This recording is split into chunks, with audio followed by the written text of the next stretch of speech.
अब जो नेक काम करेगा और मोमिन भी होगा तो उसकी कोशिश रायगा नहीं जाएगी, और हम उसके लिए सवाब आमाल लिख रहे हैं। और जिस बस्ती वालों को हमने हलाक कर दिया, महाल है कि रुजू करें, वो वापस नहीं आएंगे, यहां तक कि याजूज और माजूज खोल दिए जाएं और वो हर बुलंदी से नीचे आ रहे हों, और क़यामत का सच्चा वादा करीब आ जाए तो नागहां काफिरों की आंखें फटी की फटी रह जाएं और कहने लगें कि हाय शामत, हम इस हाल से गफलत में रहे, बल्कि हम खुद ही जालिम थे।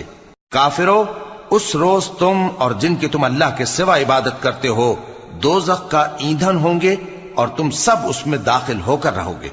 अगर ये लोग दर हकीकत माबूद होते तो उसमें दाखिल न होते, सब उसमें हमेशा रहेंगे। वहां उनको चिल्लाना होगा और उसमें कुछ और न सुन सकेंगे। जिन लोगों के लिए हमारी तरफ से पहले भलाई मुकर्रर हो चुकी है वो उससे दूर रखे जाएंगे, यहां